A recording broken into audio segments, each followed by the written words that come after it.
Let's clap it up.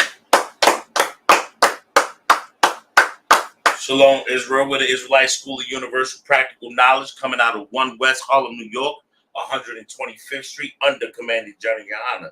And since 1969, we've been delivering the truth that so-called blacks, Hispanics, and Native Indians are the chosen people of the Bible. I am a priest and officer of 50 shock war, holding it down for a priest and officer of 5,000 Kawoba ball. This is the scripture breakdown class. If you have any questions in the room, please raise your hand. We'll get to those questions. Any questions online, please type them in online. One moment.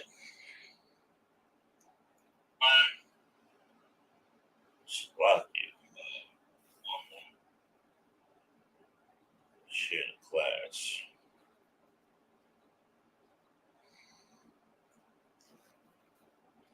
There we go. Post the class. All right, Israel, man. Listen, we back at it again. The Lord is in the building, giving us proper instructions from the men above us.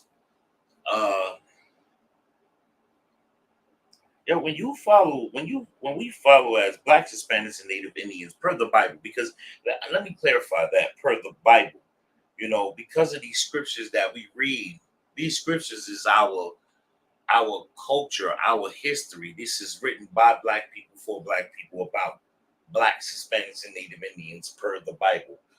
Let me tell you something. We, as a people, need to understand what forgiving a brother is. What brotherhood is. I know this is not the brotherhood class, but I just want to specify something about loving your brother and really having your brother's back. Your brother shouldn't be someone you have their back because of what they can do for you. It shouldn't be that. That's not brotherhood. Brotherhood isn't we gang banging and we running down the street and we causing mischief and we doing mischief together. That's not brotherhood. Brotherhood is more than just, excuse me, brotherhood is more than just holding a man down for whatever reason. Brotherhood is not sleeping with your brother's wife. That's not brotherhood. Brotherhood is when you're down and out and a brother reaches out, he'll write you a letter if you're in the prison system. Brotherhood is you come home from prison and a brother is not trying to gear you towards back the street life that you once lived, but more so hold you down and like, here, I got some clothes for you. I got this business that I'm starting to run. You come work for me or work with me, or if this not your forte, where you want to go, what angle you want to be at. So like, how could I assist you in another way? Brotherhood is being there just because he's your brother, period. Being able to be depending upon a brother. You get a phone call at 2:00 in the morning and the brother's just going through it mentally, emotionally, and don't think that men don't have emotions. Like we do feel, we can feel offended, so why wouldn't we have emotions? But if a brother is going through something and you answer that phone at 2:00 in the morning, you might have saved that brother from unaliving himself. And this is extreme brotherhood. When you go the distance or beyond the distance just to be aid to your brother, that is a brother that loves you. And you shouldn't be angry when a brother corrects you, because if you're wrong, you're wrong. You don't want a man that just says, yeah, you're right all the time. You don't want a yes man. A yes man is just there for the money. But a brother that tells you when you messing up, he tells you, yo, no, bro, that was, that wasn't too hard. That was messed up, bro. That wasn't right. That's the brother you want around you. The brother that's going to correct you. The brother that's going to say, hey, this is a problem. this is a better way of doing things. Because when you got a brother that's going to tell you there's a better way of doing things, he's looking for your best interests. He's looking out for you. And it's not about him. He's not being selfish. He's being selfless. When a brother goes up and beyond for you, know he's being selfless. Ayash, let me go to the book of Slacky one moment. Let me keep my phone open. Oh, Slacky.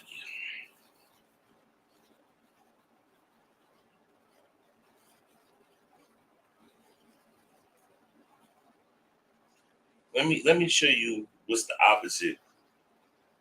Because in today's time, we have too much of this, and you have situations that's going on in the world right now. Ayash, I got priest and also Yashala in the building with me, right? But also Yashala had put me wind to something that was a heinous crime, right? Ayash, I want you to speak on this crime with the young man and his parents.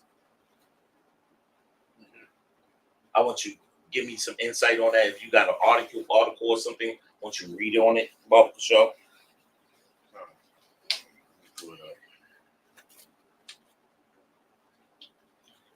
As I was saying, Yasha Allah brought me up on something, right?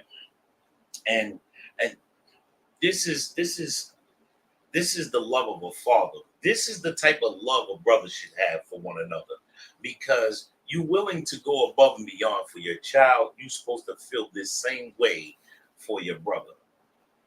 Same way for a sister. If you see a sister in distress, you're supposed to be able to help her. Now, you don't get involved in things that we don't need to be involved in as priest and prophet of the Lord. However, when it's situations, you see a sister in distress, offer your help. Now, if she want to be rude and nasty, hey, listen, shalom, sis, I apologize. And keep going. You see a sister, if it's pouring down raining and you're driving and you see a sister and her children and you offer them a ride. I'm not just saying just run around offering rides to strange people. I'm saying if you see a sister and it's pouring down raining and they trying to get from A to B and you feel compassion, hey, listen, shalom, sis, listen, jump in this car. I'm going this way. Which way are y'all going? You feel the kindness in your heart to in your mind to drive them from point A to point B. Most High Christ. It's not a bad thing. It's a great thing. If the sister want to be rude and nasty, then hey, go on about your business. See, but this is where we lack as a people, because we fail to realize that we are a people. And we don't offer our help in those situations and those type of and having that type of kindness for one another. And this is the thing, man. We need to learn to have that type of kindness for Blacks, Hispanics, and Native Indians. If you see a brother walking down the street, and I'm not talking about the average digging the trash homeless person. If you see somebody walking down the street and you know they're down on their luck, they're trying to rush to get to work. You see them, they moving, they trying to get to work. And let's just say you have the funds to put them on a bus, but they trying to walk to work. Hey man, listen, you need to jump on this bus. Help them out. You're in the hood, you're in the ghettos. You help out. And I'm not saying be somebody's fool neither, but to lend a hand to a brother is a glorious thing. But you know what stops us from doing this? What stops us from doing this? Ayash, hold your story, right? But I want you to pull up the book of Proverbs, chapter 11, verse 2. Just pull it up and hold that. And then once you pull it up and hold that, read that first. And then I want you to go right into your article, Baba the Shaw, when you get a moment, right? Because that's how we're going to start it off.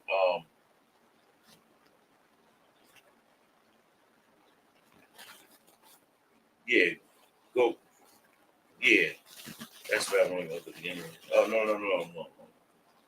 Go Ecclesiasticus 10 and 12. The Proverbs is next. Salakia. Ecclesiasticus 10 and chapter 12. Chapter 10, verse 12. Going to 15. See, a lot of times we can't get along with one another because of this one key thing. We can't help one another because of this one key thing. We can't see eye to eye because of this one key thing. Go ahead, Ayash. It's the book of Ecclesiastes, chapter 10, verse 12. Go ahead. The beginning of pride. The who? The beginning of pride is when one departeth from God. When one what? When one departeth from God. See, we have an issue as Blacks, Hispanics, and Native Indians. We are prideful spirits. We're prideful spirited people. Look at Jay-Z. Look at Nas. Look at Little Nas X. Look at Sexy Red. Look at any. Look at Diddy. Look at TD Jakes. Look at Creflo Dollar. Look at Elijah Muhammad. Look at how all these people. That's his name, right? That's the new Muslim leader's name, right? Whatever his name is, right? Look at the actor Farrakhan. That might be him. You know, Slakia, if I messed it up, you know, I don't know. But look at the leaders. Look at the leaders that's leading Blacks, Hispanics, and Native Indians. Look at your Christian church. Look at the churches. Look at your mayors of your cities, of your towns. Look at the pride of these people. Look at the pride. They're not even thinking about helping no one. Look at the pride of the so-called ex-president Donald Trump. Look what he said. We're gonna grab him by the build the wall to keep them out. Look at the pride of these people. Our enemies have pride and don't care. We have pride and don't even have shame.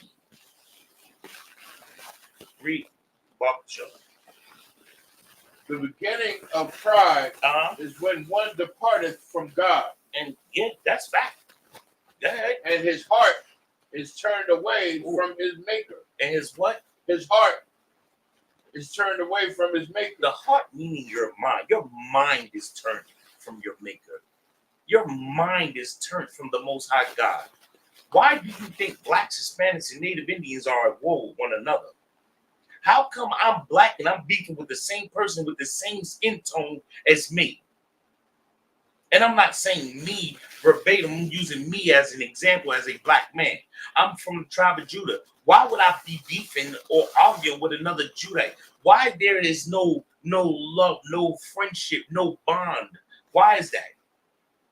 Why is it there gang on gang violence? Why is there Bloods against Crips? You're all Black or Hispanic or Native Indian. Why is that? Why in Cali is there such a commotion over this gang, Bacos, Locos, and all this crazy stuff? I don't know if that's really a gang. I'm just saying it, right? Why is it such a clash amongst Blacks, Hispanics, and Native Indians? Why does Dominican don't get along with the Haitian?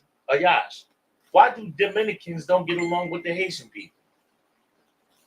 Because we don't know our identity. Say it again. We don't know our identity. Because what you're saying is so heavy. Put your phones on mute, Slovakia. Because we don't know our identity. Because we don't know who we are as a people. And because this main thing is pride. This pride. Because when you get pride when you turn away from the Most High. Read that last part you had again. And his heart is turned away from his maker. Go ahead. For pride is the beginning of sin. Ooh. And he that have it shall pour out abomination. People that have pride pours out abomination. When you all types of evil and wickedness creeps into your mind with this pride, greed, lust, envy, gluttony, whoredom. If you name it, it's there. LGBT, it's there. All with pride. Look at, they call it Pride Month, don't they, Ayash? They're prideful. And this is the problem, that pride. Because you turn from the Most High, you want sin when you following behind pride, when you boast yourself up and you prideful. It's good to be proud of something that you accomplished. when you accomplish the Lashawan Kwadash and you know how to speak it verbatim, that's a, hey, listen, that's a thing to be proud of. But pride, when you poke your chest out and you're bigger than the Most High God, when you're more than you, or you more than what everybody else is, your pride getting in the way. Read. And he that hath shall pour out abomination, and therefore the Lord brought upon them strange calamity. Strange calamity. And overthrew them utterly. And what? And overthrew them utterly. Let me explain something to you. The Most High God will, man, the power of the Most High God is unfathomable, right? It's crazy because we will be put in the most craziest situation, man, in the calamity that happened. Look at the world. Look at these we can't say certain things. Look at these diseases that's out here in the world. Look at the turmoil that blacks, Hispanics, and Native Indians are in, just in their ghettos, just in your home, on your block, in your projects. Crack, look at the crack epidemic. Look at the crack epidemic. Look at the fact that there are men who actually go out and sell our women to sleep with other men for a profit. Look at that. That's a sick thing. Look at how many children go missing, and they're taking them children and doing that with them children. Look at the fact that DR and Haiti is right next to each other, and they can't get along, and they're the same people. And they're not from the same tribe. They're two different tribes. Well, why are they at arms? Why are they always at arms for what? You better not call no Puerto Rican, no Dominican, and you damn sure better not call no Dominican, no Puerto Rican. It's a problem with that. Why? Now, you can be misjudged, but they get real animated about that. Why Jamaicans don't get along with so-called African Americans? What is the issue? Why do the Puerto Ricans don't get along, or the tribe of Ephraim don't get along with the tribe of Judah? What is the problem? Red and blue don't get along, and this person and that person don't get along. I can understand if we not get along with our oppressor, the person who's oppressing us, but we seem to want to follow behind them in their prideful ways. Keep reading it, guys. It was more on that. We're going down on verse 15. Salaki. The Lord have cast down them thrones of proud princes, and set up the meek in their stead. Let me explain something to you, man. The ones that's humble, them brothers that's humble, the ones that they ain't looking for, they don't do the things that they do or for recognition. They don't, it's a saying when, it's a saying that used to be said, in a time before when I was gangbanging, right?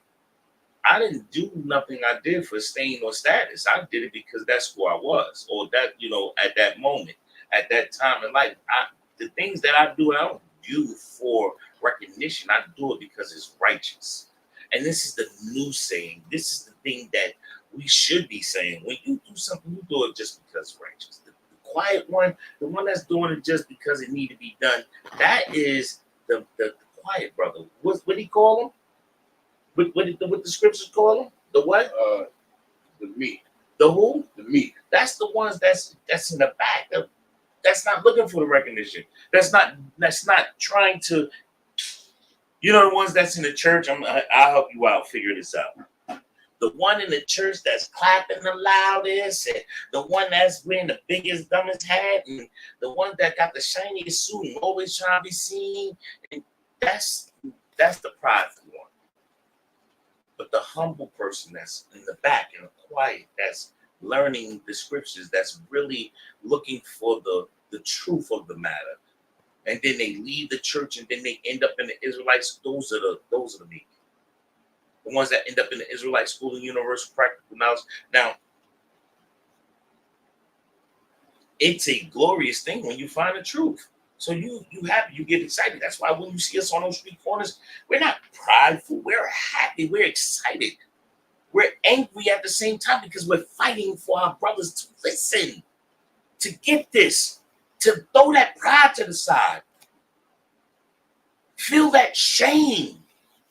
Don't be shameless and you walking through the street smoking crack and smoking weed and you got your children with you and you're wearing whorish clothes. We're trying to fight you to get away from that. That's why we on them corners. It's not a pride thing. I'm proud to put on that UPK attire. I'm proud to go out there with them war garments on because I was on the other side of that. It's a difference. Not that prideful spirit where you Jay-Z or you Diddy and you run around here living a double life and don't care.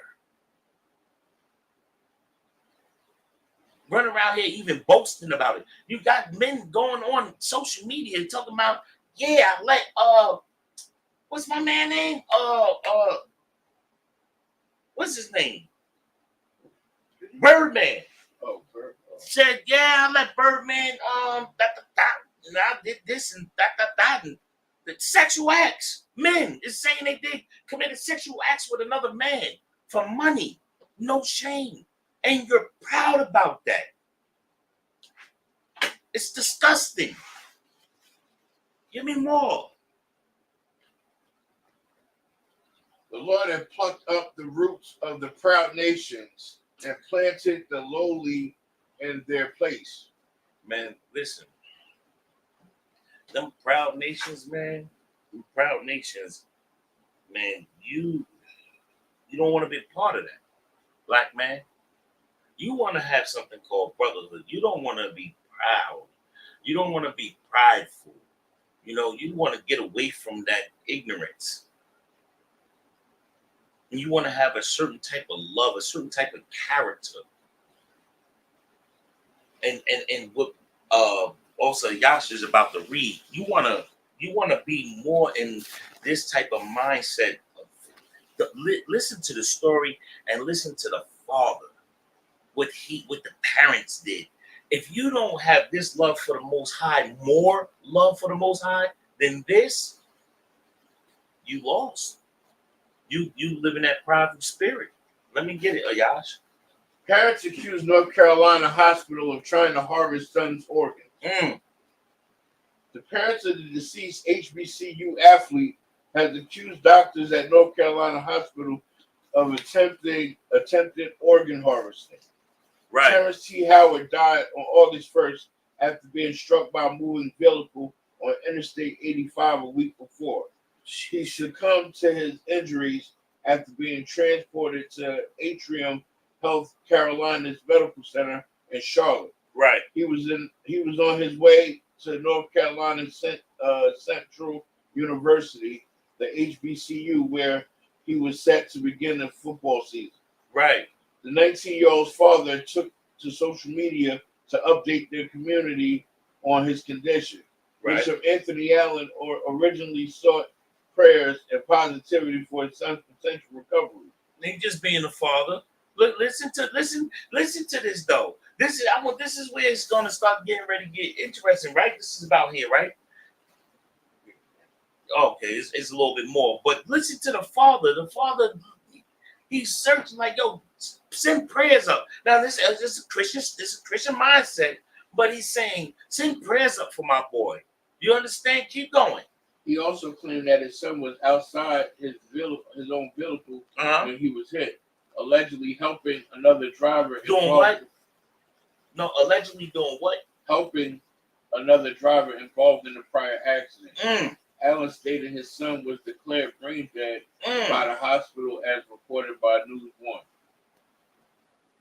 He stopped rendered aid because that the kind of person he is. Because what? You bring because the kind of person that he is. Stop right there. You, Yash, what type of man is this? Righteous. A what? Righteous. Why? What makes him a righteous man? Because he was being selfless. Because what? He was being selfless. And what made him selfless, Yash? Having the Lord with him.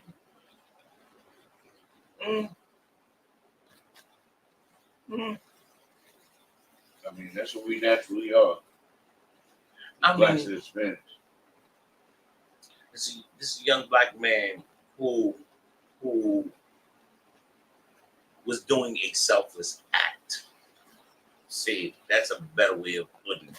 This was a young black man who seen an accident and went to offer his help.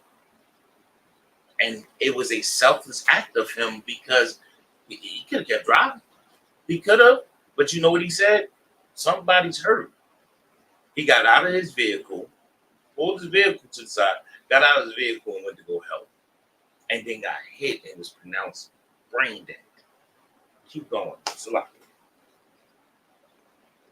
Oh yeah, just hand me a water out when you get a moment. Hand me a stated Alan Terrence was injured while trying to be a good citizen. Yeah. However, as the days went on, another Facebook Live video called on to the family support for help.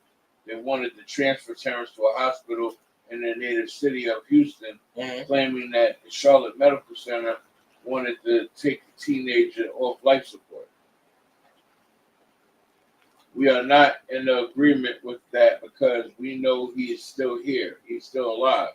Allen said in the live video on July 26th, we need him transferred. We have to move fast. Now, hold on. Now, this is a concerned father, right? Saying, listen, my son is, they believe, hey, my son is still there. He can still make it. He can still get some help. You know, I want to move him down to his hometown and let's get him some proper aid. You know, let's get him some more proper aid. He's not gone. And and the other doctors, they wanted to do what, Ayaz? Take him off life support, right? Mm-hmm. Keep going. The raised funds for the transfer through GoFundMe nearly raised the entire goal of $50,000. The family, however, became even more desperate to save their son in the since removed Facebook Live video. The parents were performing chest compressions on Howard. Now, pause. Stop right there, right?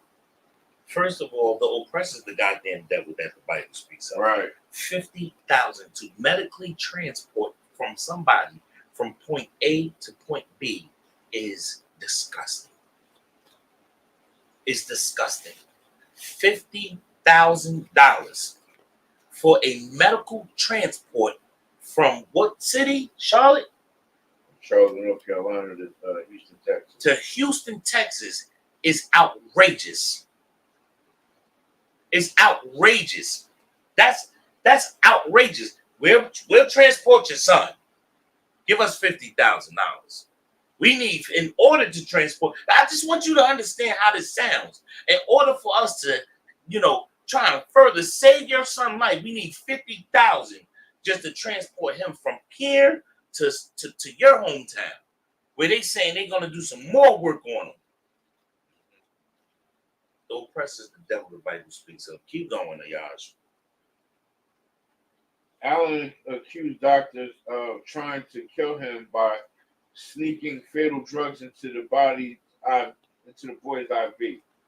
In the midst of the attempts to revive him, police arrived in the hospital room. The law enforcement threatened to arrest the parents if they did not leave. Now, hold on. I'm trying to save my son's life. I'm performing chest compressions. I'm performing CPR. I'm performing a way and to save my son, the will to want to save my son, and you telling me you're going to arrest me for trying to save my son's life. You're going to arrest me for trying to save my child's life. And you tell me the oppressor is not the devil and prideful? You tell me that these people are not, the arrogance that somebody would have to tell me I can't save my son.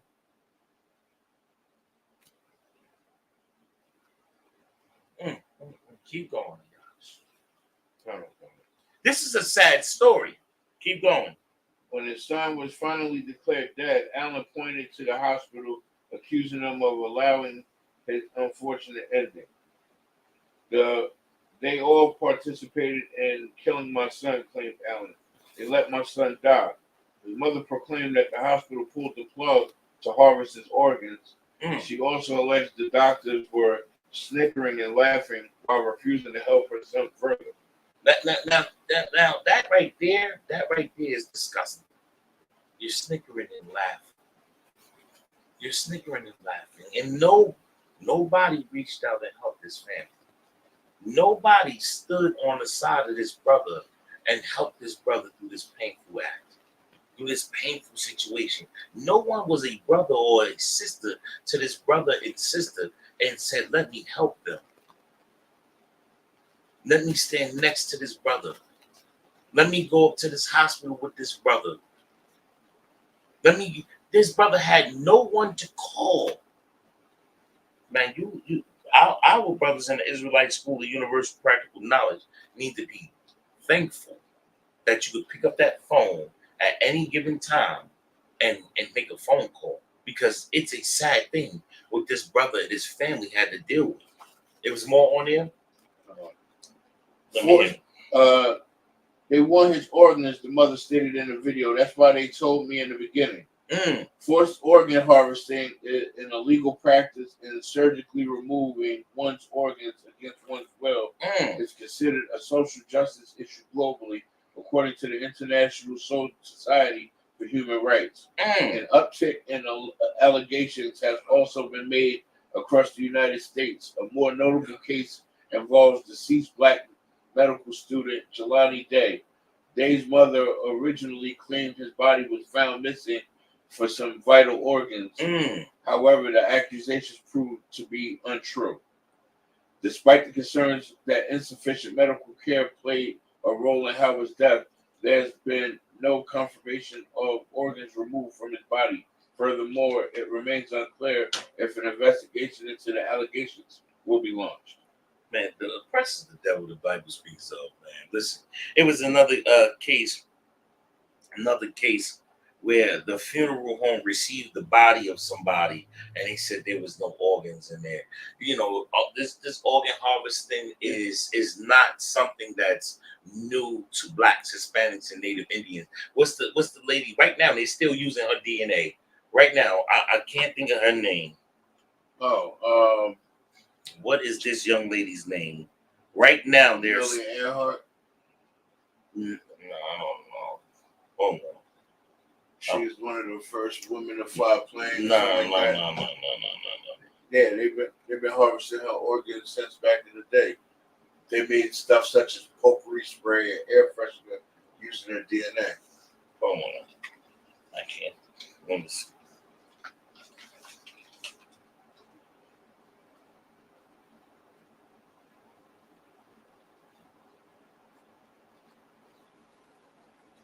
Hold on.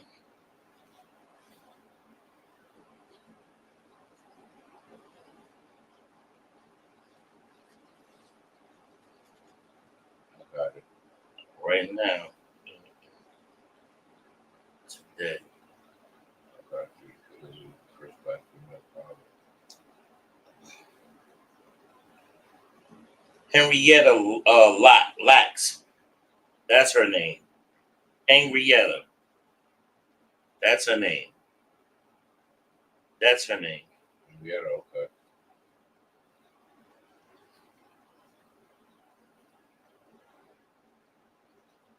Yeah, they still using her cells right now. Let me see.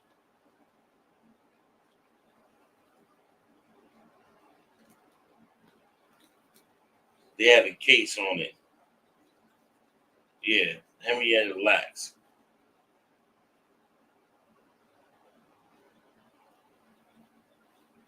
But this harvesting Slovakia, this harvesting thing is not nothing new to blacks, Hispanics, and Native Indians. They listen.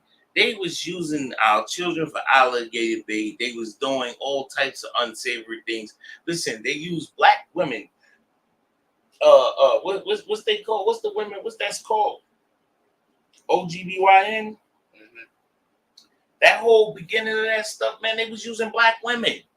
They was using black women to learn the woman about the anatomy, about the woman's anatomy. They would take us apart like it was nothing. This is something that the oppressor is disgusting. And listen, they pridefully do this. Pridefully. You think they ain't, man, they taking organs and they doing it pridefully. Back to what we was at. Let me give me Slovakia. Give me, where's my scripture? Okay, give me Proverbs 11 and 2. Bible Pastor. The book of Proverbs, chapter 11, verse 2. Man, if there are any questions in the chat, please put your questions in the chat. We will get to them, Lord allow it.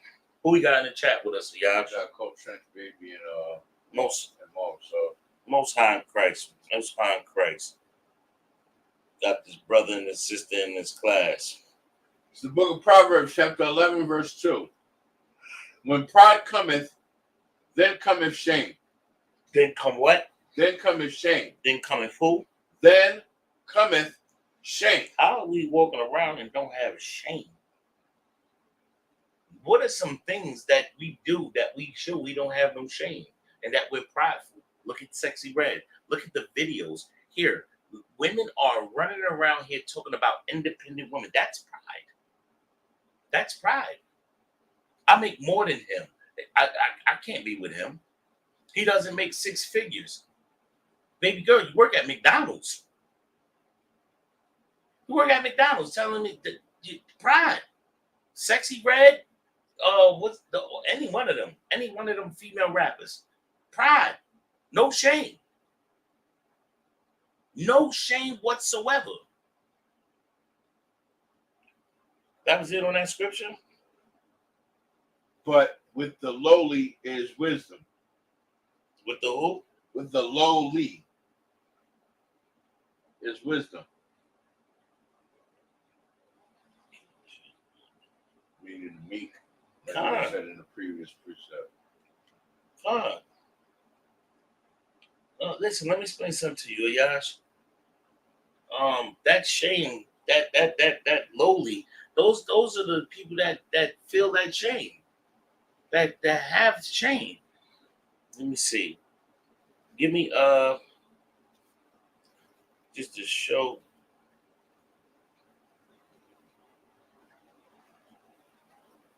Yeah, let's start saying I can't get into certain Bible verses. This book is good. This thing is crazy. There we go. Slovakia. All right. Let me get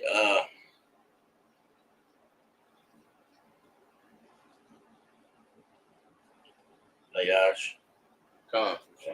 Give me let me see what it is. Slovakia. I'm looking for this one scripture. Give me Job 8 and 22. The book of Job, chapter 8, verse 22.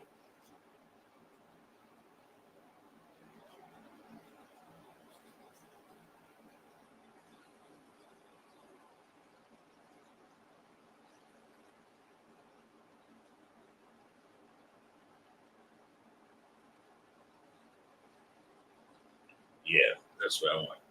You got it?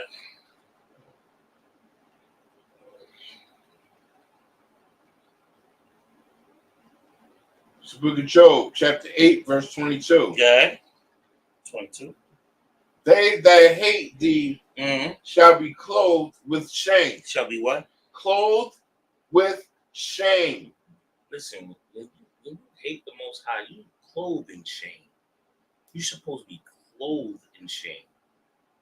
All the things that we doing out here in this world, selling drugs to one another, speaking blasphemy, the lust that we have, the gluttony, the slothness, all this you should be clothed in shame. Go ahead. And the dwelling place of the wicked, and the dwelling place of the wicked shall come to naught. Man, let me explain something to you, man. This is a dwelling place because we don't understand this thing of just loving one another. We don't have shame. We don't have brotherhood.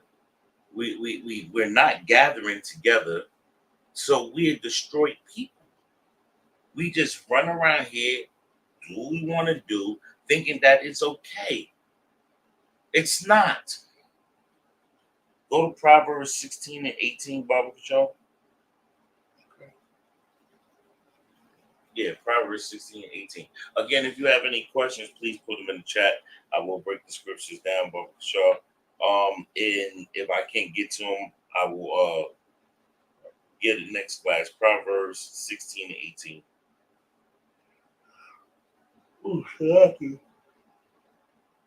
Oh, slacky. It's the book of Proverbs, chapter 16, verse 18. Pride goeth before destruction. Who? Pride goeth before destruction. I'm gonna use TV shows. I can actually use real life. Let's not even do TV shows. I'm gonna use real life situations, real life events. But it's based on a TV show, which was based on a real life event. That show, Snowfall, the pride. It was pride that made that whole thing crumble. And not empire, power. The father fell because of pride. All this is and this is real life. I'm using television series and stuff like that to show that pride. When you get this boast of prideful spirit, it's just like when you in the street, you run the street, and you just swear you got it. You Mr. Know-it-all. That pride is what destroys you. That pride of, hey, listen, I'm good. Ain't nothing gonna happen to me. It's the same thing that when men have babies with these women, that's monsters. Pride. You prove it. You go out here running around sticking, everything that's moving and not caring, and then that one pop up that's pregnant, that's a demon. Right. Put you on child support now. You lost your mind. You want to yell and scream and fight and argue and beef, throw away. You want to put her under a bridge. But because your pride lets you keep running around here sleeping with everything loosely. Pride. Thinking it's not going to catch up to you. You too good to be caught. Pride. Run around here robbing stores. Pride. You thought you couldn't get caught. Run around here doing drugs, no shame, no shame. You smoke crack and then cry because you don't want to smoke crack no more. You know why? Because you're a man who's willing to go get on your knees and give fellatio to another man for some more crack. You sniffing heroin or shooting needles in your arm because you're crying, but you saying there's no shame. You know why? Because you'll go do it in the street. Because you go back out there and run and do it all over again. The pride, gang banging. You go out here and you just gang bang and unalive. Miss Johnson's son. Y'all grew up together. And you'll go unalive him. Because he wore red and you wore blue. There's no shame. It's pride. It's pride. You sisters, you just got finished laying with that man. Then you go home and lay with your husband. You go home and lay with that man. You just got finished laying with some man.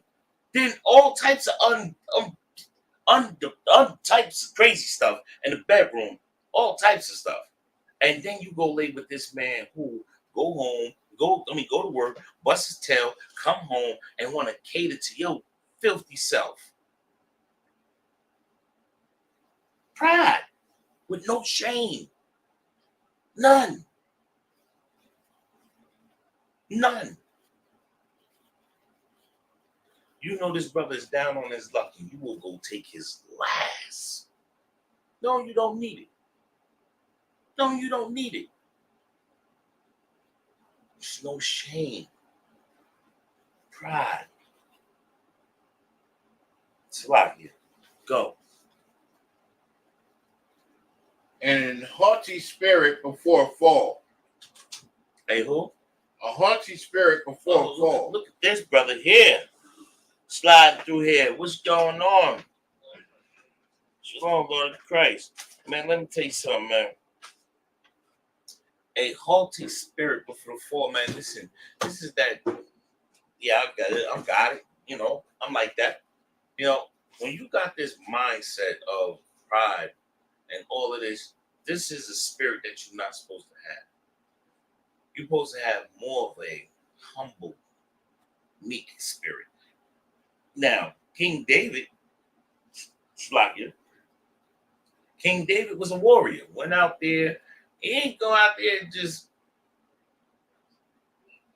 boasting and listen, I'm going. He was sure. He was sure. I got this. Listen, man, we going out and put this work in. I'm not pridefully. I'm going to put in work. That's it. It wasn't pride. It was confidence. He wasn't being cocky. He was assured. Listen, I serve the Most High God. He's on my side. I'm going to put in work. Shalom, Lord of Christ. King David didn't. It wasn't a prideful thing he did when he went to go fight Goliath. He was assured. He was confident. Yo, I got this. I'm going to put in this work.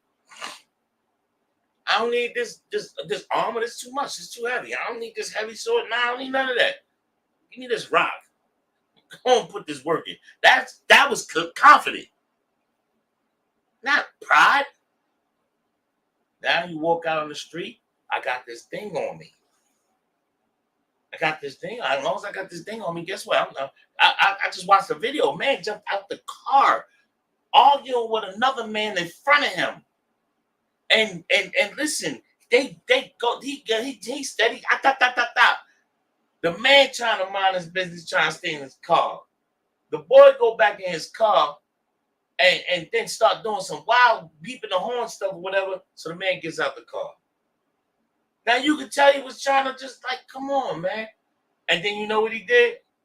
The boy who was doing all them out, he pulled the ratchet on him. All because your pride. And no shame. Ayash? He was just looking for an excuse. He was looking for an excuse. I have a precept. Please. It's the book of Proverbs, chapter 17, verse 17. A friend loveth at all times, and a brother is born for adversity. Read that again. A friend loveth at all times, and a brother is born for adversity. This is what we need to have. This is the opposite of what pride is. A prideful person is not a brother. He's not trying to be your brother. He's trying to one up you. He's trying to be better than you. He's trying to best you because it's a challenge, it's a battle. Now, friendly challenges is not a problem. Please don't confuse what I'm saying. Friendly competition is friendly competition. But when you're doing wicked things and you're doing it with no shame, think about what I'm saying.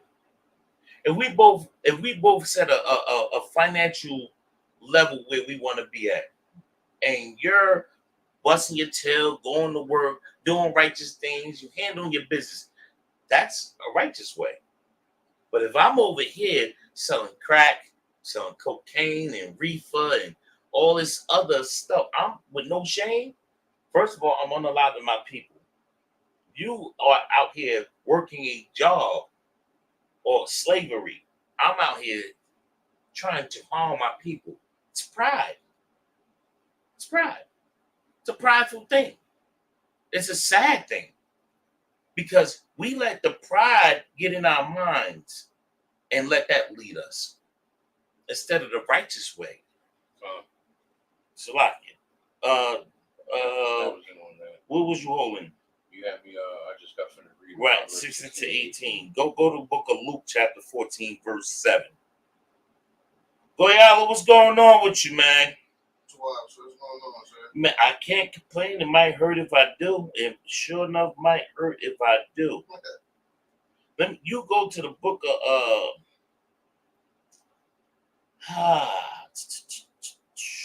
Slovakia. I'm trying to look for this one scripture. Go to Zechariah 11:5. The book of Zechariah, chapter 11, verse 5. Pride and loving your brother is what we. You can't have pride if you saying you loving your brother. You can't have pride if you're saying you love the Most High, because that has to be out the window. Because we just read in the scriptures, you're away from the Most High if you have pride. It's the beginning of sin, right? Ayash? Precept? That was Luke 14:7. No, I want you to read that. Okay. I'm saying, but when it says the beginning of pride is pride is the beginning of sin. Right. And pride coming is the beginning of sin. Right. Yeah. And Absolutely. you depart from the Most High God. When you start being a prideful man, you depart from the Most High God. You separate yourself. Right. Good. The book of Luke, chapter 14, verse 7. And he put forth a parable to those which were bidden, when he marked how they choose out the chief rooms, saying unto them, when thou art bidden of any man to a wedding, sit not down in the highest room, lest a more honorable man than thou be bidden of him. What this mean? I know the letters is in red. Goyala. So you read it again? Sir.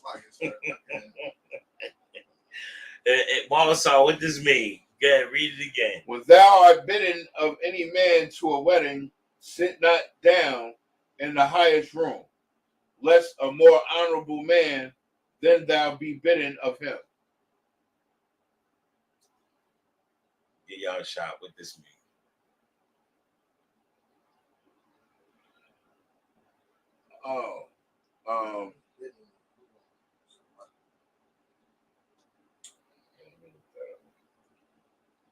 Read it one more time.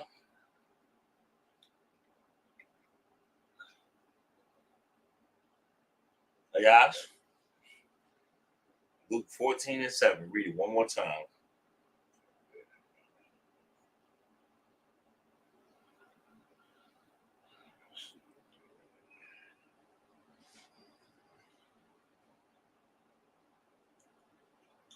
Go ahead.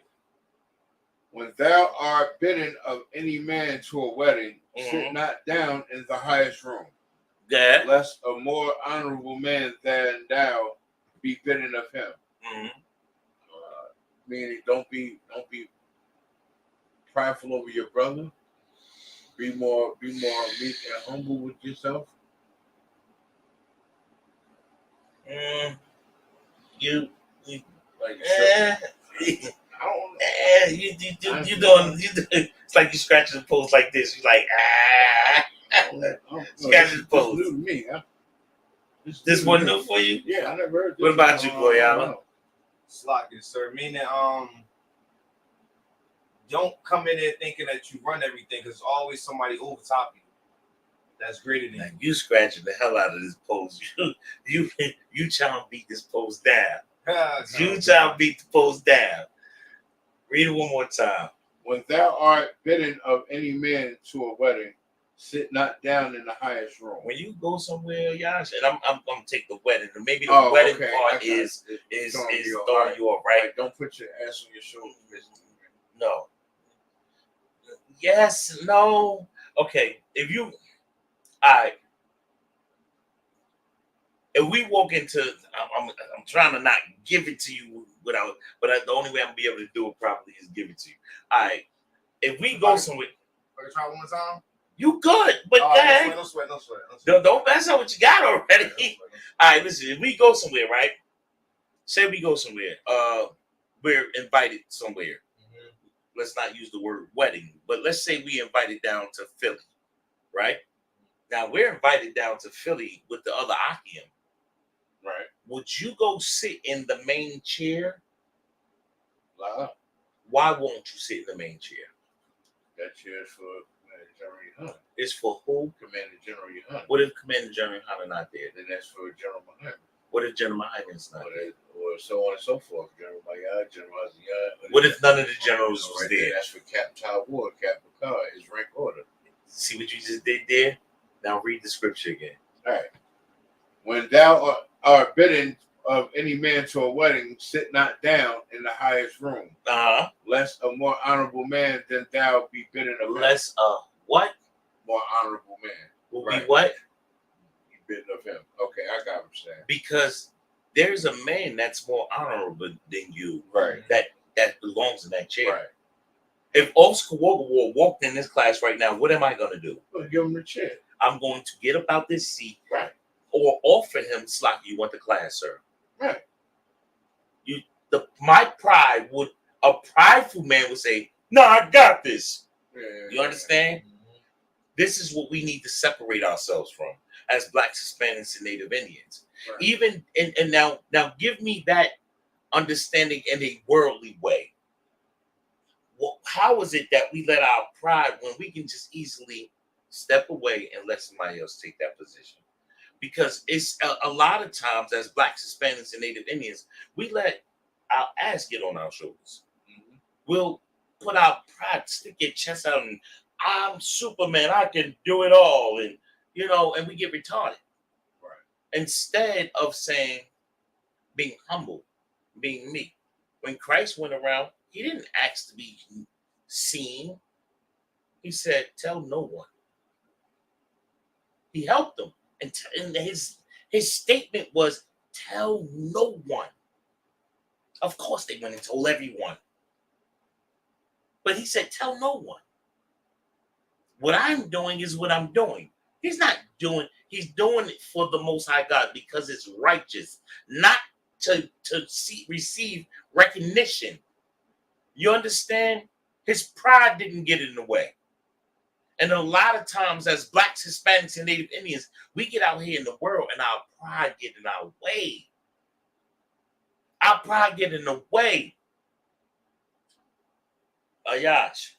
Also said, when I was saying Yash and I were at the 2022 Passover, I was sitting down and I gave him my seat because he's over. Give that brother a hand. See, it's and you know what? It's not something that's now. Guess what? Yash could have. Now he gave that seat for more than one reason. Right. He didn't just give it just because he's the man over him, but the brother was, hey, Slocky, sir, you want this seat? It look like you having little problems. You want to sit down? Because Yash has look back issues. The brother was a brother and thought about a brother. You understand? Guess what? Your pride could not be in the way. Yash, you a man under me, right? Right. Guess what? If I said, hey, Yash, gotta take Slocky, you want to take this seat? It's not my rank that made, it's my brotherhood. Right. You understand? The rank is true. We obey rank order. This is the ISUPK rank order. We follow rank order. Decency and order, as the scriptures say. But there's something called compassion. There's something called brotherhood. It's meekness. Give me Christ washing the feet. Somebody give me Christ. Guys, give me Christ washing the feet. Goyala, give me how many times I'm supposed to forgive my brother. See, these are the things that we need to be at. The love of a brother is like, a wife will ask you, why you talk to your brothers like that? Why you always around your brothers? Because guess what? When you leave, they'll be here. When you leave, if you decide to pick up and say, I'm going to sleep with another man, guess who's going to be here? The UPK. That's right. Guess who's still going to be here? Commander General YAHANNA. Guess who I'm going to be able to go to for counsel when you be a whore? General Hyman, Oscar Walkerball, Captain Cesario, Captain Tal War, Captain Akai. When I'm stressed out, when I'm trying to get this gun license, guess who I'm going to go to? Captain Akai. When I'm trying to get another language down packed because I'm in some foreign place because the general sent me on a mission, I'm calling Austin LeBun. You understand what I'm saying? I can pick up this phone. So when your woman says, why you with your brothers so much? Because they're going to be here when you're not. Y'all understand? It's not a prideful thing. It's because I know my brothers. It's the love of my brothers. It's the reality of life. Guess what? When you want to create when you want to cause harm and you want to create violence against your husband, guess who your husband is going to call? Shalom, sir. Yeah, she did it again. Yeah, I'm on the side of the road. I'm on 21, just walking. And that's what you're doing. And guess what's happening on the other line? Shalom, Lord of Christ. Damn. All right, get up. Where you at? 21? All right, Moses. Listen, I'm driving that way now. Getting in my car as we speak. That's what's happening. Or, hey, take an Uber. Get in this Lyft. Get to me. Go to the barracks. You understand? And and sisters, when sisters understand sisterhood, it's just as strong, if not stronger, because then you're holding your husband down. I wouldn't say just as strong, not strong. When a wife holds her husband down, that's some amazing stuff. But the brotherhood will always be. You don't get what you got, Yash. What you was holding? Book of John, chapter 13, verse 5. Uh-huh. After that, he poured water into a basin. Wait. And began to wash the disciples' feet. Now, check this out. Check this out. What color are these letters? They are. This is the black part? Yeah. Okay, wait. Go up a little bit. Go up just a look. From one. Where it starts? The red starts after what I'm about to read. Okay, now read what you got first. Verse 5. After that, he poured water. I'm sorry, Slocky. Tell them where you at. Book of John, chapter 13. Let me start from verse 4. Chapter 13, verse 4. Yeah. He rising from supper and laid aside his garment and took a towel and girded himself. After that, he poured water into a basin and began to wash the disciples' feet. And did what? Began to wash the disciples' feet. And began to do what? Began to wash the disciples' feet. You see the humbleness? There's no pride in that. It's pridefully I wash my brother's feet. Because it's my brother, but read it. And began to wash the disciples' feet and to wipe them with the towel wherewith he was girded. Listen. Then cometh he to Simon Peter, and Peter said unto him, Lord, doest thou wash my feet? Will you wash my feet? Go ahead. Yahushua answered and said unto him, what I do thou knowest not now, but thou shalt know hereafter. What I'm doing now, you're not understanding what I'm doing now. But you're gonna understand later. You know what I mean? After, you're gonna understand.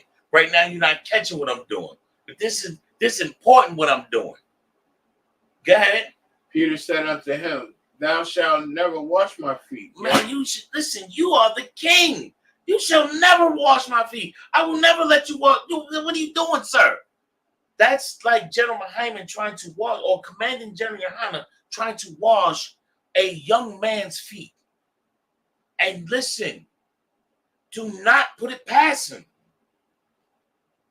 Imagine General YAHANNA walking to a young man every time he go on the corner, every time he speak, every time he give a lecture. That's him speaking to a young. That's him washing the feet. Y'all understand? Right. This is our general who leads all of Israel. Understand? This is the man that leads all of Israel. Imagine him sitting down and say, "No, let me wash this. Imagine him washing Captain Taiwan feet. Imagine him washing Osa Abatia's feet. Imagine him washing Goya Allah's feet. Do you understand the humbleness? Do you understand the love that he's giving to this brother? Ooh wee. Ooh wee. Ooh wee. Listen, I got you. Listen to what Yahweh Mashiach said, who we ignorantly call Christ. Listen to what he says. Yahweh answered him. Loudly, speak loud. Yahweh answered him. Go ahead. If I wash thee not, if I don't wash your feet, thou hast no part with me. You don't got no part. Do you understand what he's saying? You're not my brother. If I can't wash your feet, I'm my brother. I love you. Listen, you my brother.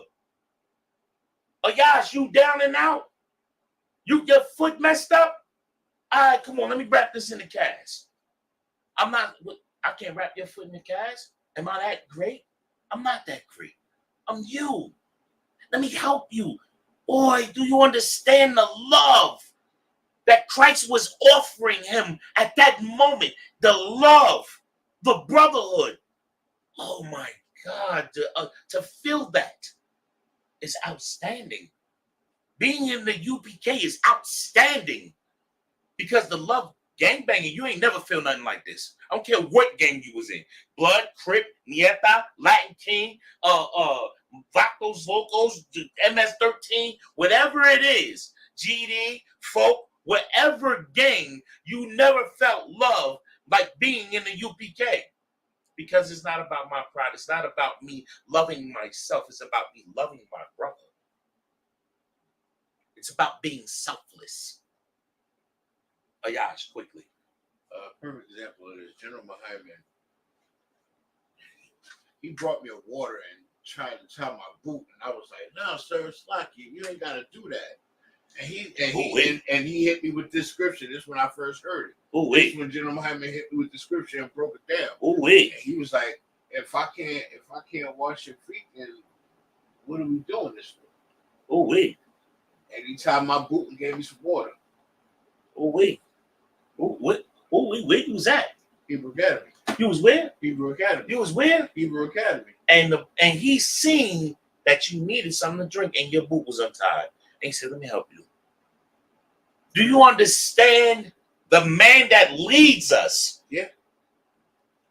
And guess what? You know how we do decency and order. He had to put one knee down, have a knee up, and do it properly because he's teaching us. Look at what the lesson. I didn't look at it like that. The lesson. Look at the lesson that he gave. He gave the same thing, and it's not to me comparing him to Christ. Because he's doing what Christ only taught him. He's doing what Commanding General YAHANNA had taught him, which he learned by reading the scriptures. What Christ did to Simon Peter. Let me tie your shoe. I'm you. I've been here. And literally, General Hyman can say he's been there in Hebrew Academy to earn him a cover. And guess what? So the general probably tied his shoe. You understand? Yeah. Boy, that love. That's why do you think General Hyman is the way he is about Commander General YAHANNA? He will go to the ends of the earth. You understand? He will go to the ends of the earth because This is what brotherhood is about. This is not selfish. This is not prideful. This is humility. This is humbleness. Meek. These are the meek. These are the most strongest brothers I know. Everyone on that, everybody in the Israelite School of Universal Practical Knowledge, generals and captains, and these are the men that's strength, that's strong, that I've gained my strength from. And they say, I'm willing to tie your shoe. That's beyond brotherhood. It's not about, I'm gaining nothing from tying your shoe other than the love of my brother, which is the best thing I could ever gain. It's not pride. You know what's pride? I'm a better gangbanger than you. My gun is bigger than yours. I'm willing to go all, and I don't care. No shame. No shame. Salaki, go, y'all. You had something. No, Salaki, sir. It's crazy. That's a heavy scripture because, you know, the foot, like your feet is like the foul part of your body. Like, God. feet is like always was on the ground, kicking dirt, kicking rocks, and stepping on things or whatever. Right. And Christ decided to wash it. Like nowadays, you step on a brother's foot in a club or It's something. war. Like it's going down, sir. Like it's going down. Especially if you don't say excuse me or something. Good night. So that's gonna start a whole bar No, fight. pardon me. No, excuse me. Shots fight after the Listen, club. Goya Allah, what you're bringing out is extremely heavy. Because think about this. Christ was so humble that he went to tie his brother. He went to clean the feet of his brothers. In today's society, our pride is so much. If you step on my sneaker, I'm going to shoot you and unalive you. Do you understand the lack of love that we have as brothers in this world? Blacks, Hispanics, and Native Indians, we don't comprehend love until you come into the Israelite School of Universal Practical Knowledge. You don't know how to love your wife properly. Let me do it properly. You don't know how to love the Most High God properly. You don't know how to honor the men above you and love them properly. You don't know how to love yourself properly. You don't know how to love your wife or wives, nor children, nor family. You don't know how to love your brothers, your sisters. You don't know how to love no other nation. But you know how to follow behind the oppressor because you understand the wickedness of their pride because you're prideful. And it's disgusting. But when you come in the Israelite School of Universal Practical Knowledge, ooh, That's right. you get to learn love. You get to learn humility. You get to wash that pride away from you. You get to burn that pride by walking through the fire. You burn that pride off you. You understand? As Blacks, Hispanics, and Native Indians, man, this is where we need to be at as a people, walking through that flame, burning the pride off of you, burning that wickedness off you, learning what it means to wash the feet of your brother. Because guess what? Your brother might turn and wash your feet one day. You might need your brother to turn and wash your feet. And don't do it to get your brother to wash your feet back. Do it because it need to be done. Right. So lock you. Ayash. My brother in school had a question. Says Salaki, so I have a question about Yahushua previous reincarnations, particularly Adam. Why was Christ's spirit not able to fulfill the law in the time of Adam? Oh.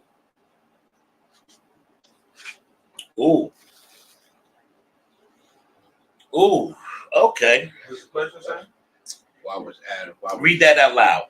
Okay, it says, why was Christ's spirit not able to fulfill the law in the time of Adam? Who is that? That's all. I still can't remember the brother's name. It's he in the school. One of the brothers from the school? From our school.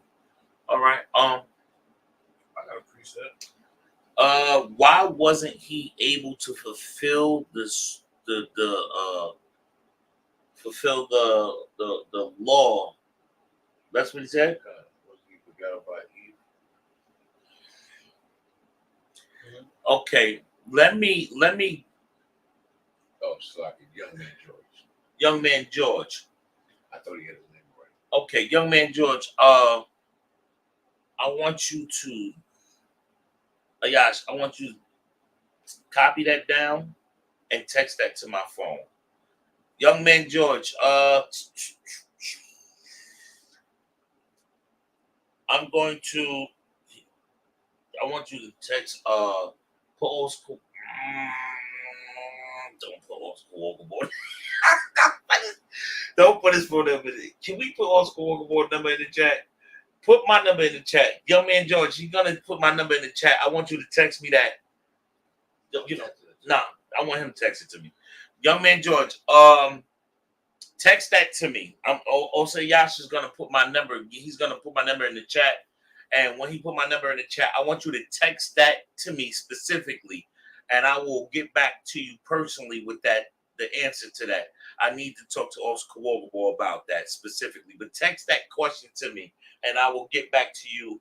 Give me until, I want to say, sometime tomorrow around noon, around between noon and 3 tomorrow. I'll get back to you on that question. I need to talk to Oscar Wogaboy with that, about that. And if you don't have Oscar Wogaboy number, my number should be in the chat, and you can reach out to me personally, and I will get that answer for you. Lord allow it. Any more other questions in the chat? Who are we have in the chat? We got Marshall, Coach Trent Baby, Young Man George, and also 500 Daniel. Hey, shalom, y'all. Bashem y'all shot to the whole Akim. Shalom, Yahweh Shema al done by Shem y'all shot to the Aquafium. Oh wow. It's like I'm gonna miss my place. Where was I at? What was you reading, Yash? Christ washing your brother's feet. Yeah, read that again. Read that. Read it from the top of 4. Book of John, chapter 13, verse 4. Okay. He riseth from supper and laid aside his garment, and took a towel and girded himself. After that, he poured water into a basin and began to wash the disciples' feet, right, and to wipe them with the towel wherewith he was girded. Then cometh he to Simon Peter, and Peter said unto him, Lord, doest thou wash my feet? Lord, do you wash my feet? Okay. Yahushua Mashiach answered and said unto him, what I do thou knowest not now, but thou shalt know hereafter. Right. Peter said unto him, thou shalt never wash my feet. Man, you not washing my feet. You the king. Go ahead. Yahushua said unto him, if I wash thee not, thou hast no part with me. If I can't wash your feet, so that brotherhood right there, that's the real weapon. Right there. Right there. Knowing that your brother loves you so much, he will wash your feet. And people that don't think sickly, get the Christian part of your mind. Get that Christianity out of your mind, because this is a brotherhood. This is not Creflo Dollar. This is not TD Jakes knocking on your door saying, hello, are you ready? Nah, this ain't one of them. This ain't that. This is that real brotherhood. Your brother really loving you. And I'm talking about helping you, being there for you. Go ahead. Simon Peter saith unto him, Lord, not my feet only, but also my hands and my head. Man, wash all of me then. Because I'm part of you. I'm with you. We together. Don't listen. If not, what in that case, not just my feet. Wash my hands and my head, please. Baba Kashaw, slack it, sir. I could have put it in the WhatsApp instead of. I mean, that's cool. But I already. It's all right. What they gonna do? That's right. When I get anonymous calls? Oh, yeah, I'm not worried about it. I'm not. They gonna call me and say, "Hey, I seen you sleeping last night." Get off my phone. You will. I ain't worried about none of that. So, Lagia, good. How shall I say to him? He that is washed needeth not save to wash his feet, but is clean every whit. And ye are clean, but not all. Read it again. Read that part again. That verse right there. He that is washed needeth not save. Listen, he that is washed needeth not save. Okay? To wash his feet. To wash his feet. Okay? But is clean every whit. But clean everywhere. Okay? And ye are clean, but not all. You are clean, but not all. For he knew who should betray him. Therefore said he, ye are not all clean. Now he said, now this is when he knows Judas is going to betray him, right? But listen, you all not clean. You need. I can't say it that way, but y'all some slime balls. Right. I know you a slime ball in here. You trying to act like one of us. Mm-hmm. You know who the ones who try to act like one of us? The ones that lead the truth and don't come back and don't fight for this righteousness. Right. The ones who fall out of the truth and don't come back. You got washed. You got washed. Your feet got washed. The generals sat down and talked to you. I'm sure of it. Right. They had conversations. They aided you through whatever financial crisis that you was going through or whatever mental breakdown you was having. And you know what happened? You didn't want that brotherhood. You wanted to be a slime ball. Right. You wanted to be a slime ball. I'm trying to be nice about the wording. You wanted to be a nasty bastard. That's what you want to be. And you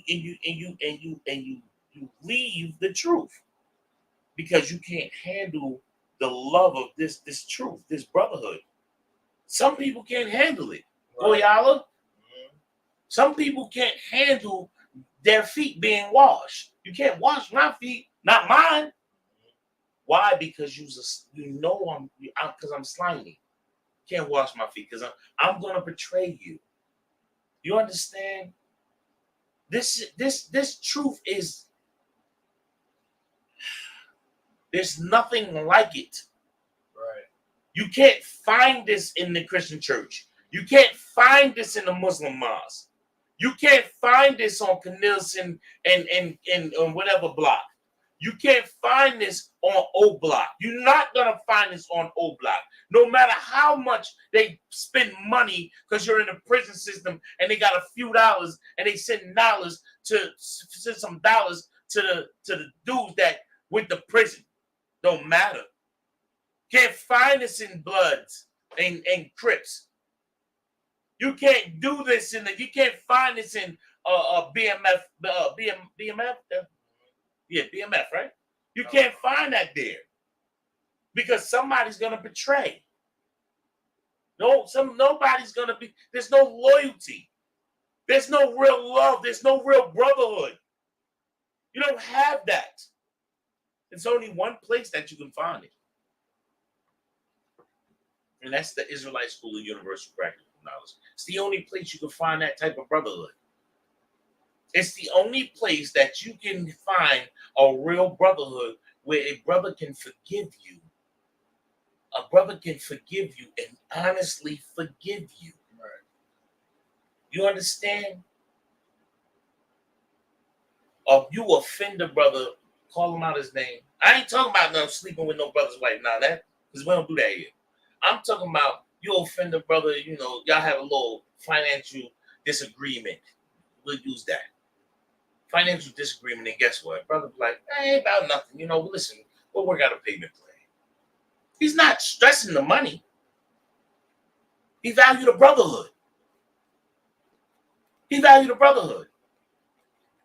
Hey, you still coming over? Because football season starting, and I'm throwing a game. I'm throwing a game night. You coming over? Hey, you gonna make that salmon salad? You know what I mean? That brotherhood. It's better than anything. It's better than any drug. This brotherhood, because it's real. It's not a lie. It's not someone fronting. Who was holding what? I was reading. You can drop that. Go out. You was holding something for me. Yash, you had something you wanted to say? Oh, yeah, but I don't forgot it. No, it's too wild. I got Proverbs, like I said, I got Proverbs 24:16, and I got Zechariah 11:5. One second. Let me see. You was holding the Zechariah. What was the Zechariah? Who's oppressors? Who possessors, like I said. Slave them. Okay, Zechariah. Yeah. What was it? Where was that at? I know Slack. Hold on, like you didn't have Proverbs. Slack. So it was, You was holding something else. Oh, I know what you was supposed to be holding. I mean, forgiving the brother. Come on. That's what you was holding. And the other one was showing something else. You can read the Zechariah. It was 11:5. You can read that Zechariah 11:5 real fast first, because I just want to show some. Yes, real quick, pull up Jeremiah 50:7. I just want to show something about our oppressors. That was part about our oppressors and their pridefulness, and that this was about our oppressors' pride, and about let's not have that type of prideful spirit. But Zechariah 11:5, and Yash, give me Jeremiah 50:7. Go ahead, Boyala. The book of Zechariah, chapter 11, verse 5. Go ahead. Whose possessors slay them and hold themselves not guilty, and they that sell them say, "Blessed be the Lord, for I am rich." Do y'all understand this scripture? Listen, when I first heard the scripture, it was like, for me, it was like a light bulb going off. It was one of the scriptures that was like a light bulb to me, that when I understood it was like, oh, like, yo, these are some savage beasts. Read it again from the top, Goyala. Goyala. The book of Zechariah, chapter 11, verse 5. Okay. Whose possessors slay them. Look at our blacks, Hispanics, and Native Indians. Look at our people. The people that they possess us. They own us. We're like their property. We understand that we belong to the Most High God. Yes, as children of Israel, we understand that, those in the ISUPK, we understand that we're Most High God own us. I'm talking about in this land, as blacks, Hispanics, and Native Indian men, women, and children, our possessors rule over us. They own us. Listen, water, we pay for that.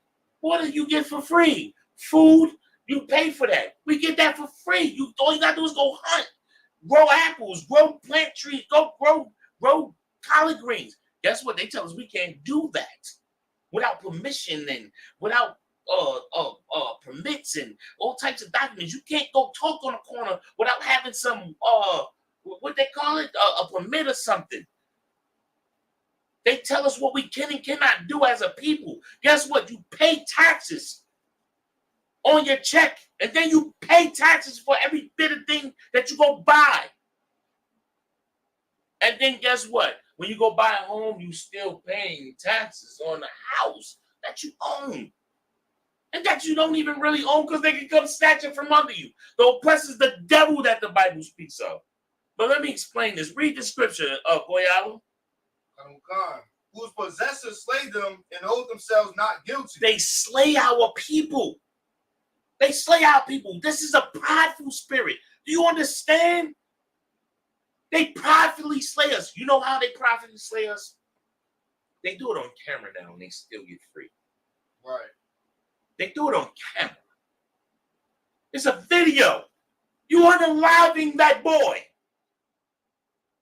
No weapon. You unalive a child. And you still go home? Right. You still go free? You don't get no time? You get a pension check? You still get cash? But you get paid time off?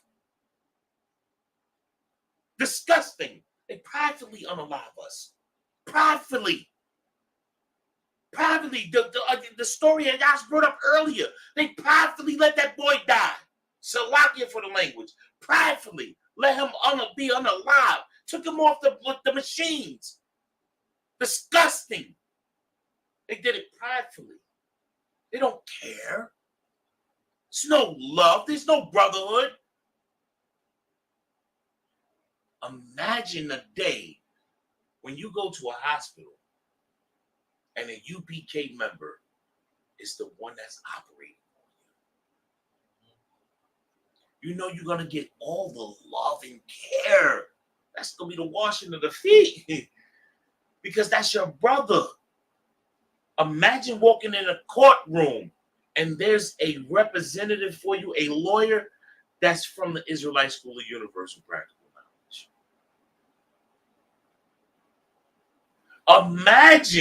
Imagine getting pulled over because you were speeding. You're trying to get to the hospital. Your wife is about to have the baby and you get pulled over. And the man that comes to the car say, Shalom, Yahweh Hashem, Yahweh Shem, Barakatah. What's going on?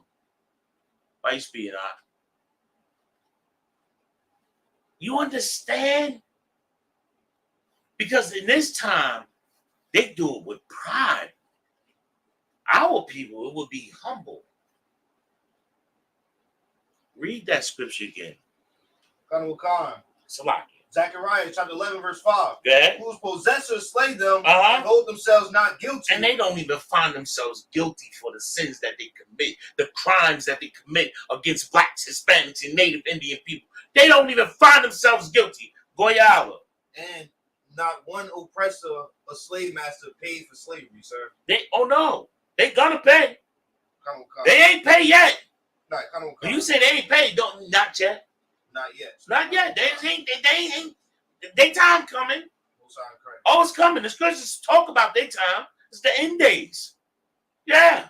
They will be chased down, hunted, taking out the corners and the crevices of the earth, up under those rocks. Yeah, we going in the mountains. We taking them out. We definitely going to get them. That's right. Most High said it. It's in the scriptures. So I ain't worried about them. They fun now. Listen, the horrors. That woman, let me tell you something about the oppressor. And they such vile people. Let me explain something to you. That woman came out and said that he did never whistle. Right. That man, that young boy that was unalive, when he was 14 or 16. Emmett Till was what? 10, 14? He was a baby. He was a baby. Right. And she came out years later, old. And you know what happened? Check out the sickness of this. Nothing. Right. Nothing happened. But guess what? Let one of them small hats say that 97-year-old person was part of that whole situation, that crime. And guess what they doing with that 97-year-old person? They locking him up. They taking him to court and holding a trial. Right. And holding a trial. But then you got oppressors like Botham John who could walk into a goddamn shop, right? I mean, to a supermarket. Oh, that's his name, right? That's the sick bastard that walked in the supermarket and just start unaliving black Buffalo. He go in there and just start unaliving black people, and then don't hold themselves accountable for their actions. Right. Pride. Yash, quick. Book of Ecclesiastes. Hold that. Not yet. Give me that. Hold that. And they that sell them say, blessed be the Lord, for I am rich. For I am what? For I am rich. For I am what? I am rich. How many of these snobbish Karens done said something to you? How many of these snobbish Karens said something to you because they believe they are rich? They could be the poorest of them too. They could be the trailer park ones, and they think they're better than you.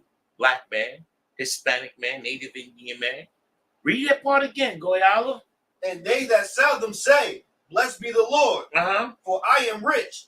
And then they got the nerve to try and praise God because they got slaves. Right. Because we get to whip on them. We get to use them for alligator bait. You understand? Back in that time, they were saying, "Oh, thank God for these babies because we get to catch alligators."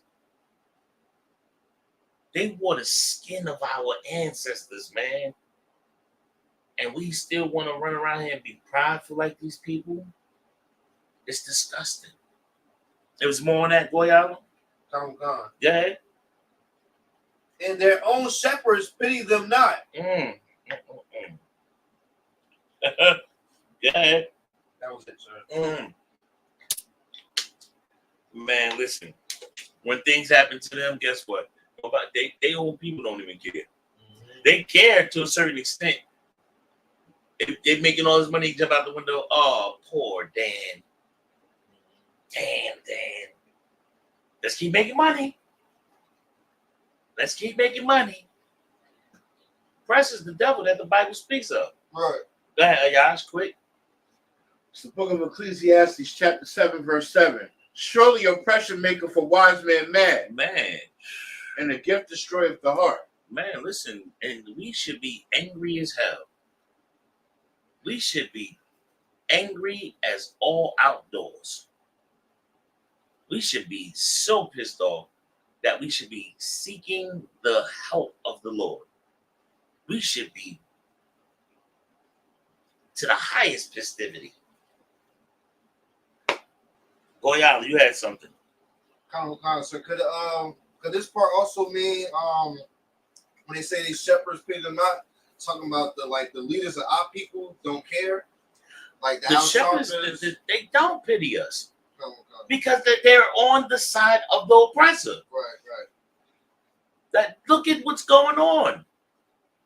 We live how you in a black neighborhood, right? And ain't no black homes owned when the mayor's black. How's the mayor helping the people? How are you black in the black neighborhood and every other race owns homes and you're paying rent? Just let's think about that. How we live in the ghettos, build up the ghettos, but we don't own homes in the ghettos. How is it? And your so-called leaders are the ones, the people that look like us are the so-called leaders. They're the representatives. They're the mayors. They're the city councilmen. They're the all this people. But there's nobody fighting for black people. What they gave us some food, expired. Slocky, it's about to cuss. What they gave us some food, some clothes that they was throwing away, the food that they was gonna throw away. What they giving us? What they giving us? Some free turkeys? Vote for me. I'll change this. I'll change for that. I'll do this for black people. I'll do that for the black people. And guess what happens? Nothing. Still ain't no black homes owned. How many black businesses you see in the hood successful? How many black businesses you see successful in the hood? They don't care. Where's the rec centers? Goyala, where's the rec centers for the children that's coming up right now? Where's the prison programs for when brothers get out of prison to help them own their own business? They're working for somebody. Help them change their lives. Where's the programs for this? When black young men come out of prison after doing 17 years, after getting that 20 with an 85, who didn't know nothing because when he went to jail, he was a child, and come home a grown man still knowing nothing. What's for them? Where's it at? Where's the help? Where's Al Sharpton for that? Where's TD Jakes? Where's Jay-Z? Right. Where's Busta Rhymes? Where's who the other boy? Any of them? Name them. Lil Wayne, name them. Where's the programs for the children so they don't go in the prison system? What about them? Where that's at? What about where is the people? because listen here, I'm about to blow your mind with this one, right? This woman independent. Where are the women that's teaching little girls not to be whores? Right. Where is that at? Where's the women that's teaching? You know what they're doing? They're handing out condoms and Plan B pills and unalive your baby packets. That's what they handing. That's what they handing out, Goyala. They're not out here fighting for children to not be little whores. Right. They're not fighting. But you know what? They got CPS and them other people that come kicking your door and take your children and say you mistreating them when the uncle was touching on them in the wrong way. What about the uncle? Why didn't you take him? That's running through the family, touching all the family members. Why didn't you take him? Y'all let him stay in the street. Why you ain't letting us know about the guy that lives around the corner that's registered? You ain't telling us about that. Yet it's a war on crack cocaine. There's still crack cocaine still on the goddamn corner. Right. But they care? Who? Who cares? Who? Our people care? Show me. Show me the ones that's in power. Show me the ones that's in power that shows that has any love for our people. I'll show you nothing but a bunch of proud men that's just proud, lustful, and greedy men and women who's selfish and have no brotherhood. Because they're not here. In Commander General YAHANNA and the Israelite School Universal Practical Knowledge, they're not here to do that. They're not looking for the money. You know what when they go give out the food and they listen, come to the school, come learn about yourself. That's what they're teaching. Yo, come get some clothes. Come learn brotherhood. Come learn sisterhood. It's no, we make money off this. Yo, come learn about our people. Come learn about your culture, your history. I'll show you somebody who cares. The one that tell you stop selling crack. Stop selling dope.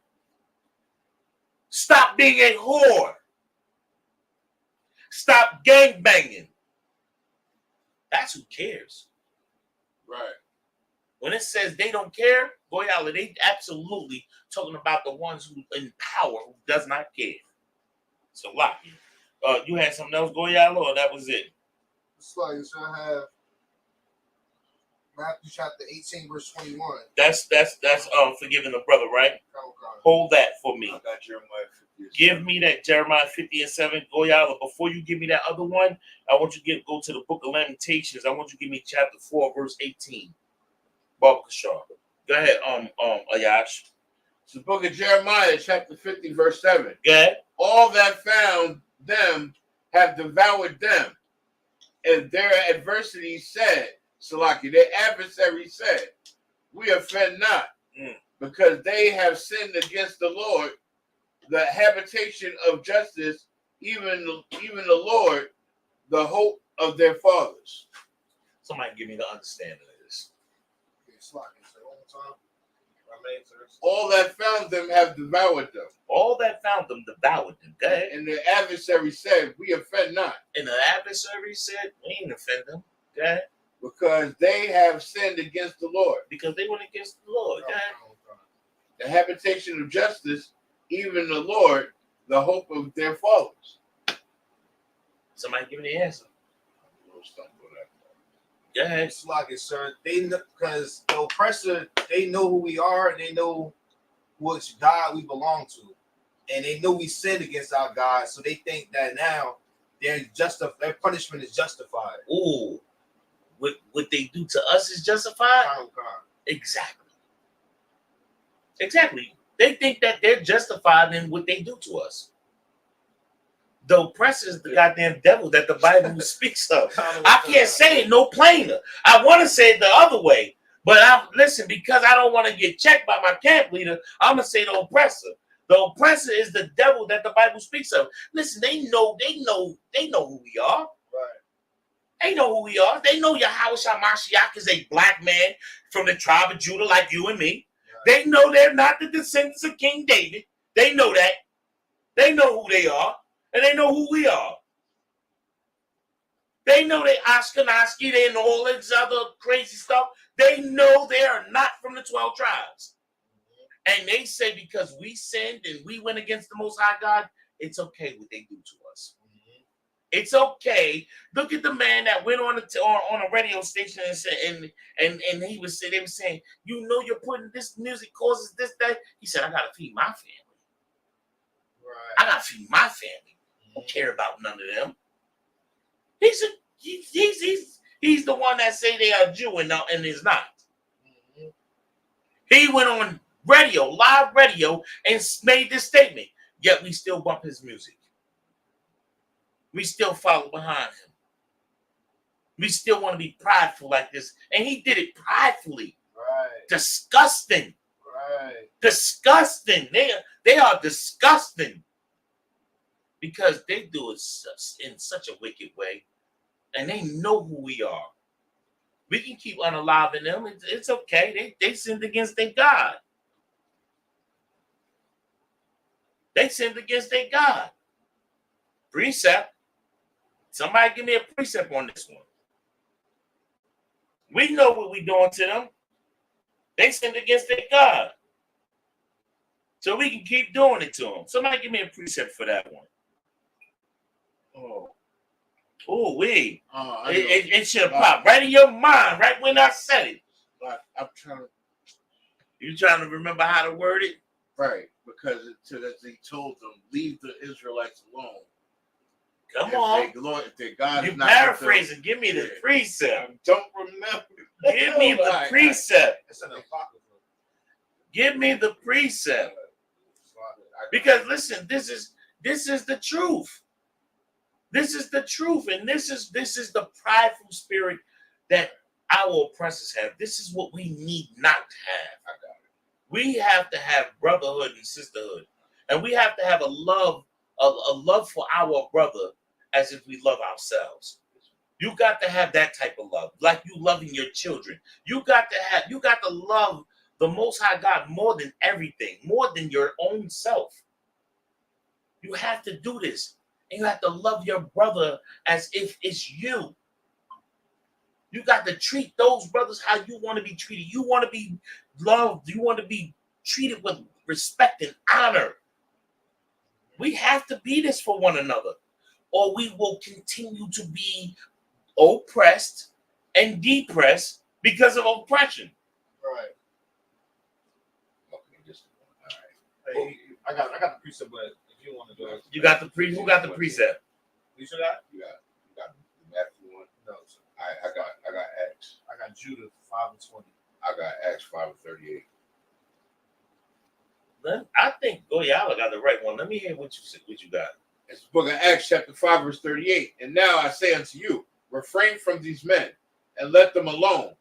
For if this counsel of this work be of men, it will come to naught.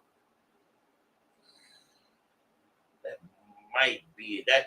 That is a precept, I believe. What you got, Goyala? It's like it, sir. Judah chapter 5, verse 20. Now, therefore, my Lord and governor, That's if it. there be any error against this That's people, it right there. and they sin against their God, And they do what? and they sin against their God, And they do what? sin against their God, Go ahead. let us consider that this shall be their ruin. Let us what? Let us consider that this shall be their ruin. Now go back to that other scripture and read that scripture again. It was you. What I had? Jeremiah 50:7. Read that.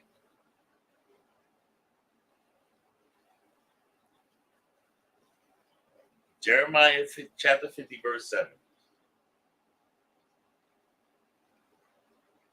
That's exactly what it. Read that again, Goyal, about Shaw, what you had just now. Okay. Tell me where you Judah at. chapter 5, verse 20. Uh-huh. Now, therefore, my Lord and governor, Uh-huh. if there be any error against this people, If there's any error with the Israelites, any errors, if they doing anything, if their pride is in their way, if there's pride in them, if there's any pride in them, They're going against they started on the path of wickedness. They turned away from the Most High God. If they got any sin with them, and they got any messed up, read. Let us consider that this shall be their ruin. Now let us consider that they're ruined. They're ruined. They're messed up. Listen. We can do what we want to do at that point. We can go to war with them. We can overtake them. Go ahead.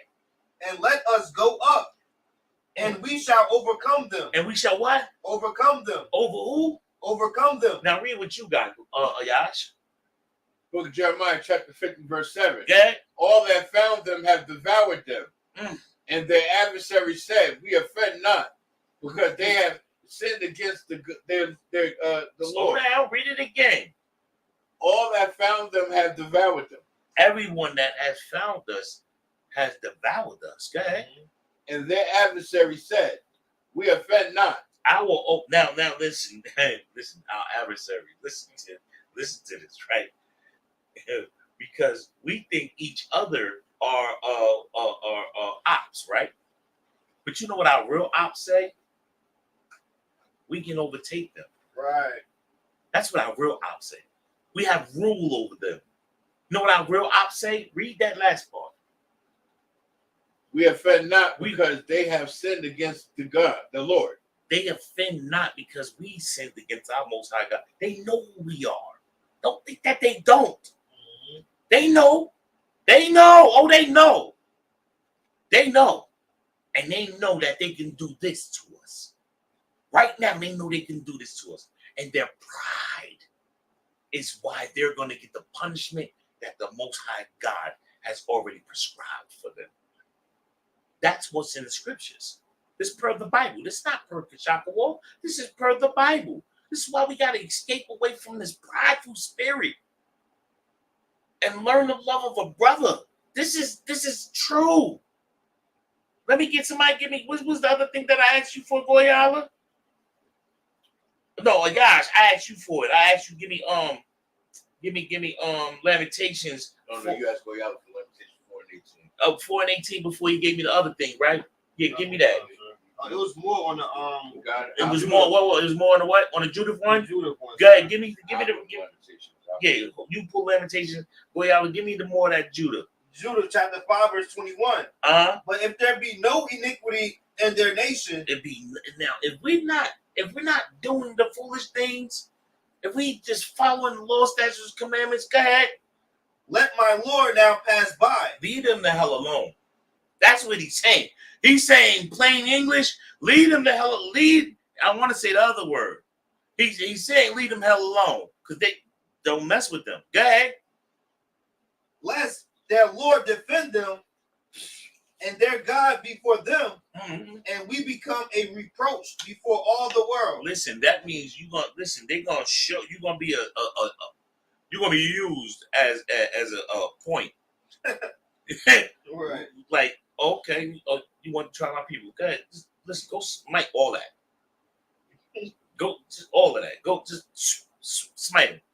You understand? You're gonna be used as a pincushion or something. That's right. Go ahead, Ayash. Can't read this in the chat. Most High in Christ. Go ahead. Shalom, Lord in Christ, sir. Keep going. Book of Lamentations, chapter 4, verse 18. Go ahead. They hunt our steps. They do what? They hunt our steps. They do what? They hunt our steps. And they do it pridefully. They do it pridefully. Look at what they do to our people on camera. They have no shame when it comes to hurting blacks, Hispanics, and Native Indians. They have no shame when what they do to them sisters in these Korean markets when they go out to go buy hair products and then they lock the door and try and hurt a sister. They have no shame when they unalive that young boy with Skittles in his pocket. They have no shame when they unalive a man in front of his baby and his wife. They have no shame. They don't care. They don't care. They don't have shame. They do it with pride because they know that we sinned against the Most High God. And because of that action, you know what happens? Because of that sin, they feel they have the right to just stomp over us, tread mud over us, stomp us to the ground. And if we could just do two things, somebody pull love thy brother like as I love myself. Love thy brother. I might be saying it wrong. Love thy neighbor. Love thy brother as I have loved you. That's what I'm looking for. Love thy brother as I have loved you. And because this is what we need. This is what we lack. Instead of being so prideful and running around with your chest poked out, thinking you the creme de la creme, have some humility. Have some meekness to you. Wash your brother's feet. Do that. Go wash your brother's feet. Be humble. Be humble. Go ahead. The book of John, chapter 13, verse 34. Go ahead. A new commandment I give unto you. Hey, who? A new commandment a new commandment I give unto you. This, and you know what's the thing about it? This is not a new commandment. This is sarcasm. This is sarcasm. A new commandment. It's not new, but it's a new commandment. Maybe you're not aware of this. Read it. That ye love one another. That you do what? That ye love one another. That you do what, Goyala? That ye love one another. Not have pride. Not have pride. It says that you love one another. Don't be like your oppressor and have his pride in the way that you love one another. Keep going. As I have loved you. As what? As I have loved you. Ooh, wait. Man, you there's no love like a brother's love that give his life for a brother. There's no love like a brother that would go and wash your feet. Be there at your bedside when you need help. Not this gang stuff. Not this, oh, you my homie, you my and all that stupid stuff. No, this is real brotherhood. This is brotherhood. This is loving your brother. Read it again, Bob Shaw. John chapter 13, verse 34. Yeah. A new commandment I give unto you. Good. That ye love one another. Ooh. As I have loved you. Mm-hmm. That ye also love one another. Man, that is a heavy, heavy scripture. That is a heavy scripture. That pride, that demon, man, we gotta work as a people to keep away from that. With that, we're the Israelite School of Universal Practical Knowledge coming out of 1 West Harlem, New York, 125th Street, under Commander General YAHANNA. And since 1969, we've been delivering the truth that so-called blacks, Hispanics, and Native Indians are the chosen people of the Bible, per the Bible. With that, shalom, Israel. Men of Israel, march 'em.